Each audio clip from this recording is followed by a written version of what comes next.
Hello बच्चों, मैं सुष्मिता मिश्रा आप सभी लोगों का आपके ऑनलाइन क्लास में स्वागत करती हूँ। तो पिछले क्लास में हम लोगों ने समास के बारे में पढ़ा था। आज हम पढ़ेंगे चैप्टर नंबर 7 संज्ञा के बारे में। चैप्टर नंबर 7 संज्ञा। आप इस चित्र को देख सकते हैं। यहाँ पे कुछ महिला हैं, कुछ लोग हैं जो कि गाय की पूजा कर रहे हैं। ठीक है, तो ये क्या है इसके बारे में हम थोड़ा जानते हैं। तमिलनाडु में धान की फसल कटने की खुशी में पोंगल का त्योहार मनाया जाता है। इसमें सूर्य की पूजा की जाती है और उन्हें नए उगे चावल का भोग लगाया जाता है। इस अवसर पर खेत खलियान व घर जोश व उमंग से भर उठते हैं।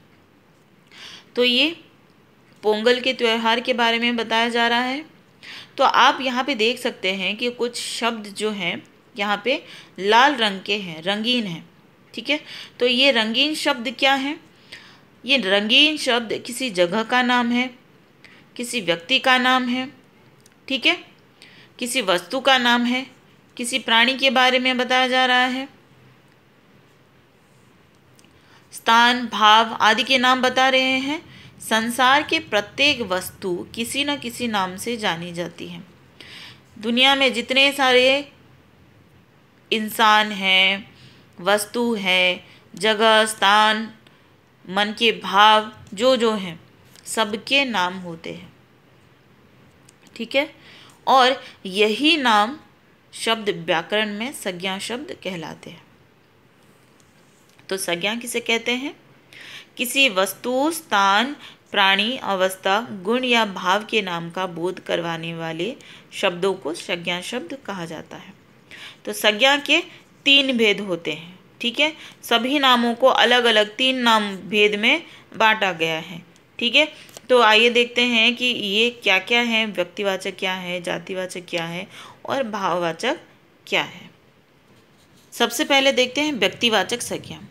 जो संज्ञा शब्द किसी विशेष व्यक्ति, स्थान या वस्तु के नाम की सूचना दे उसे व्यक्तिवाचक संज्ञा कहते हैं। किसी विशेष व्यक्ति, जैसे कुछ भी ले लो, कोई भी नाम ले लो। विशेष व्यक्ति अगर हम लोग बोलें कि तुम्हारा है महात्मा गांधी जी के बारे में अगर बोलें तो हम तुम्हारे मन में ख्याल आएगा कि महात्मा गांधी जी का नाम तो बहुत सारे लोगों का होगा। ठीक है, गांधी नाम से बहुत सारे लोग होंगे, पर महात्मा गांधी जी का नाम जब मैं लेती हूँ तो तुम लोगों के ध्यान में सिर्फ एक ही इंसान आते हैं जिन्होंने हमारे देश के लिए अपनी जान गंवाई।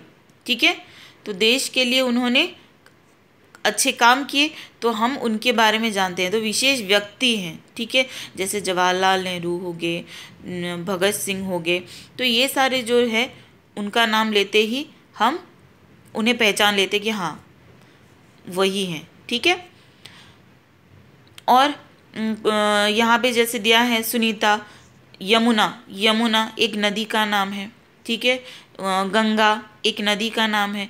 तो गंगा जब नाम आता है, एक नदी का नाम है। ठीक है, नदी का नाम, एक नदी का नाम, तो उस नाम का हमें वहाँ पता लग जाता है कि हाँ गंगा ये नदी है। मुंबई, दिल्ली, नेपाल, ये सारी जो स्थान हैं ये सिर्फ एक ही जगह है। ठीक है, किसी विशेष जगह है। ऐसा नहीं है कि मैंने नहीं बोला कि कोई स्थान है या फिर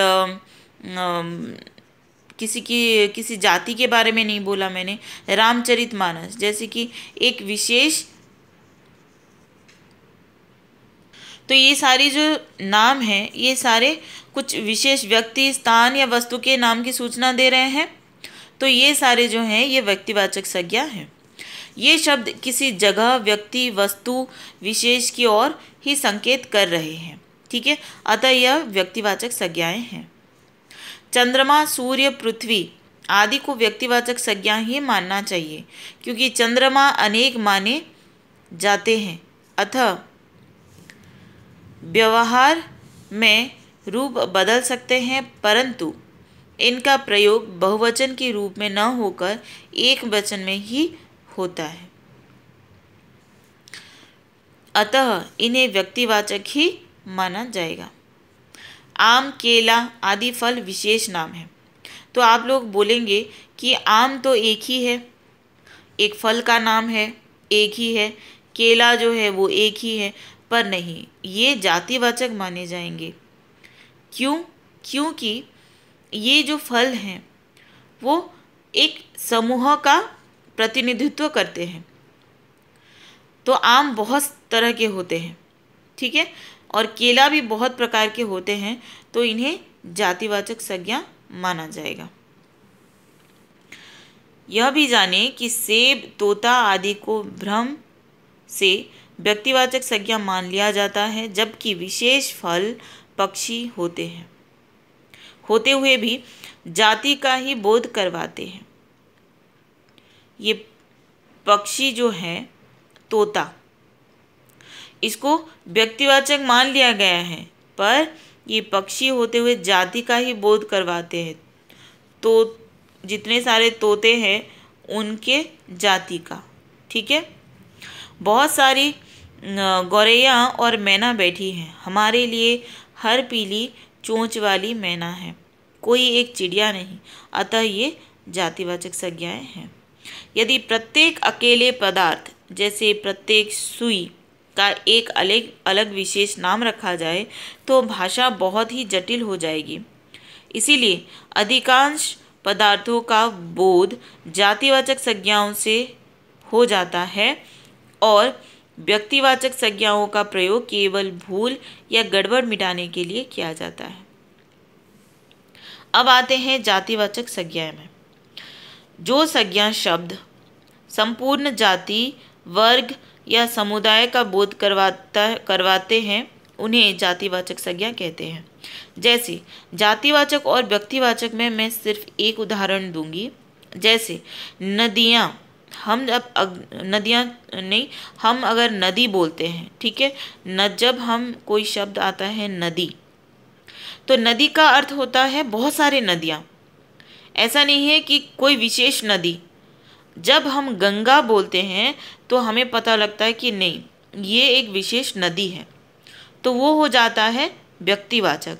पर जब सिर्फ नदी आता है तो वो हो जाता है जातिवाचक, क्योंकि नदी का अर्थ होता है नदियों के पूरे जाति को संबोध करता है, ठीक है, तो वो हो जाता है जातिवाचक संज्ञा। जैसे देखो, नदी, देश, विद्यार्थी, फल, सब्जी, फूल, शहर, पशु आदि जातिवाचक संज्ञाएं हैं।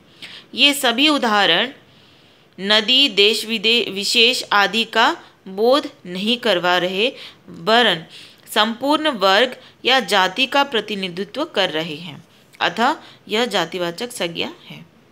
ठीक है, तो आज के लिए इतना ही।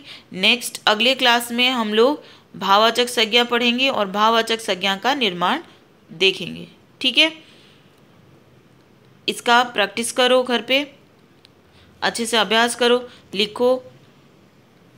अगले क्लास में हम लोग आधा का अध्ययन करेंगे। Thank you.